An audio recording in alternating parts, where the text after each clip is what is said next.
Hey guys, it's Ryan. I want to talk to you about my largest position in my portfolio at the moment and why, even though it's my largest position, I keep adding to it. That position is Comcast. Now, let's talk about Comcast, the company. It's a very stable, very predictable business with very cash flow generative. I love all of that.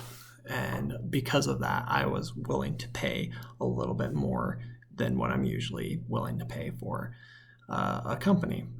It came down in price and I started snapping it up, and it continued to fall in price, which I'm very grateful for. And so I've been averaging down that position, and I've been getting closer and closer to my required 15% rate of return, even though I started buying a little bit higher than I should have, which is fine. It's totally fine. That happens sometimes. And if you've got a good business that you're willing to pay for, and you're willing to accept a slightly lower rate of return because it is such a good business, that's fine. If that's something that you want to do, go for it. There's nothing wrong with that. You just have to recognize that's what you're doing, which is what I did. And I was willing to pay a little bit more because I didn't think that it would keep going down, but then it kept going down, and hey, it went down past my my fair value, and I was like, dang, I should have waited, but I didn't know.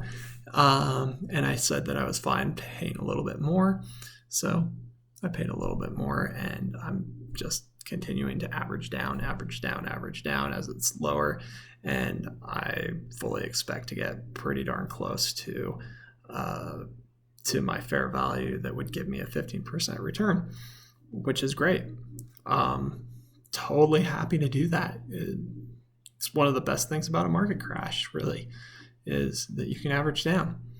And so that's what I've been doing with Comcast. I'm building a very large position at the moment, and you'll see why when we do the numbers. But let's talk about the business itself. So I already talked about how it has this very stable, predictable business, which is internet service providing. In a lot of ways, providing internet services has become a utility in this country, plain and simple. And one of the biggest players is Comcast. It's just that simple. Comcast is great. They have their cable business as well. You can bundle that into your internet service, and that's fine. If that's something that you want, great. More power to you. I'm happy to have you as a customer. That being said, Comcast, they have a bunch of other businesses too. One of their businesses is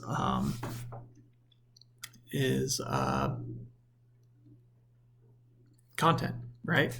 So they have a bunch of different properties with a bunch of different content. They have Sky in Europe, which is like a sports network. They've got NBC, they've got CNBC, they've got Universal Studios. So they've got all these great businesses, all these great content businesses out there. If you know the Minions, right? That's a Universal Studios property. And so all those little yellow guys running around, very popular, right? That's Comcast. If I'm not mistaken, Jurassic World, also thanks to Comcast, right? So great movies, great content. I can't complain about the content, and that brings in a ton of revenue. You've also got, streaming with Peacock Plus. I don't think it's called Peacock Plus. I think it's just Peacock. But, they've got streaming businesses. They've got all kinds of advertising. And, their content is great. People love it. What can I say? And then on top of their content business, they've got things like theme parks. So, I mean, very, very diversified in terms of where they're getting their money from. And that's just Comcast, right? And they reinvest their money. They reinvest it at high rates, not the highest rates, but they're getting 7-8% on reinvested capital, which is great. Historically, they've had great returns on equity, 14 to 16%, call it 15, right? Which is fantastic. Long run, I would expect 14, 15, 16% in terms of return on my money that I'm holding in Comcast. It's a great business. It's a fantastic business.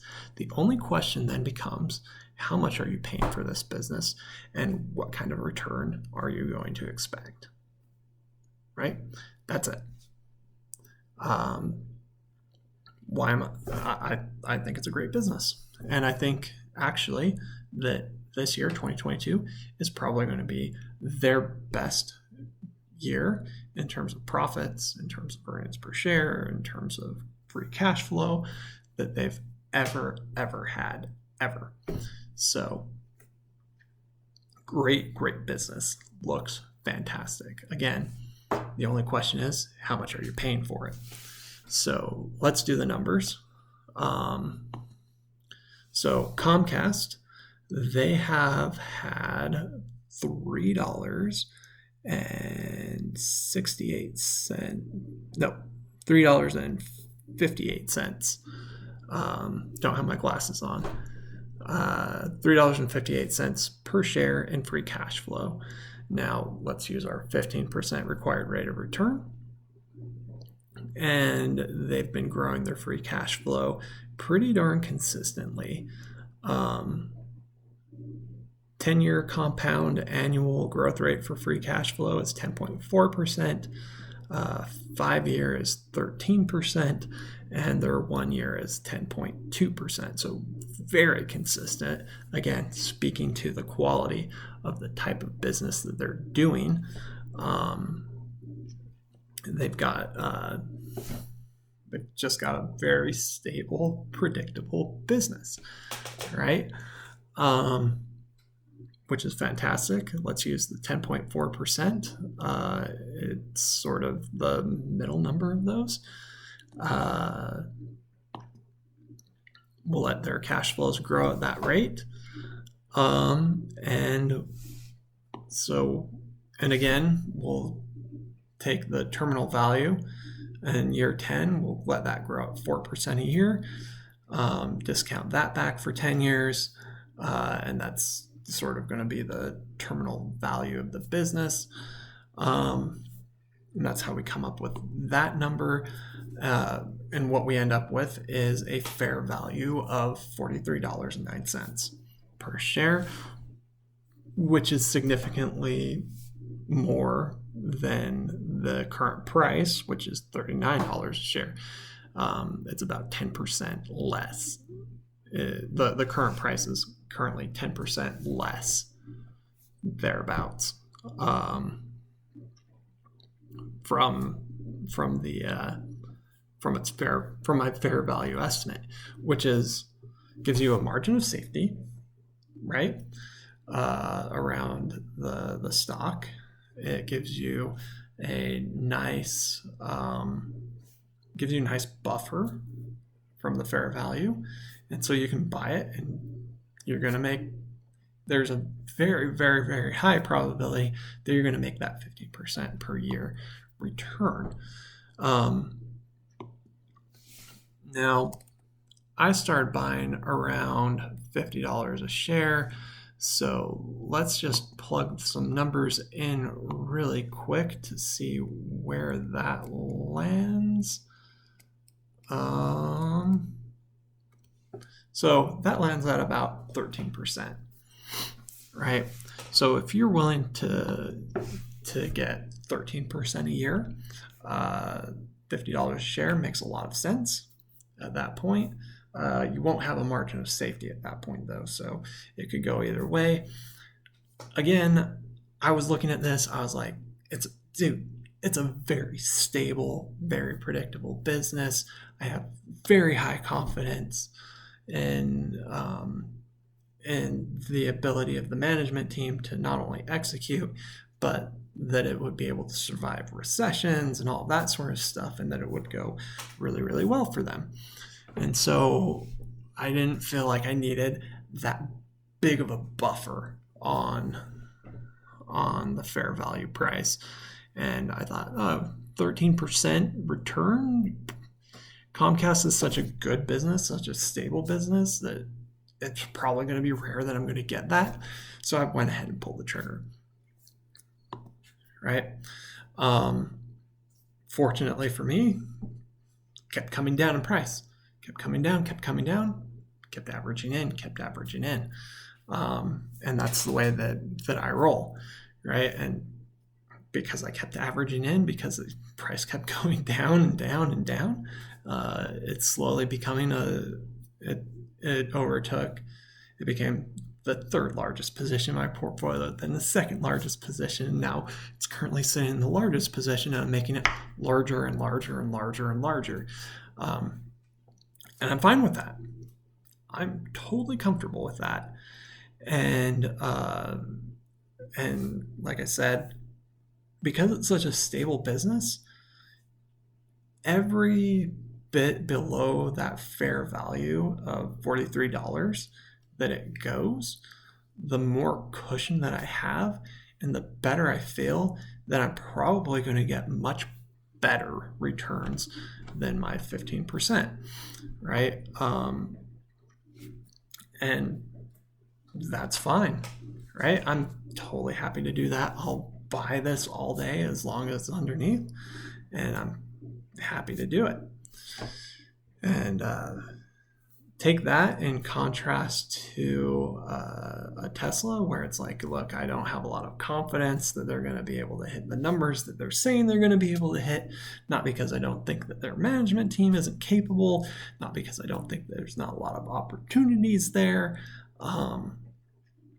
It's just that, Comcast has been around for a long time. They've weathered tons of recessions. We know sort of how the business is going to respond in those cases, and I don't have to worry about things like that as much. I feel much, much, much more confident in like Comcast than I would in Comcast growth rate, right, than I would about Tesla's growth rate, right? I don't have to worry so much and look at it and go, oh, there's more risk over here or whatever, right? Because anything could happen, right? And anything could happen with Comcast too, right? It's just I have more confidence in it, right? But if you wanted to be more, so I don't feel like I need to be as conservative and pull away from that a little bit. The numbers are already more conservative. A 10% growth rate is a lot easier to hit than a 50% growth rate, but that's just one of the things. So I just want to point that out. If you want to check that out, check out my video on Tesla. There should be a link somewhere in here for that. But yeah, that's it, right? That's sort of the game. If you want to be more conservative, you can be more conservative, right? With Comcast, you could say it's only going to get a 9% growth rate, at which point with a 15%, that would give you a fair value today, right?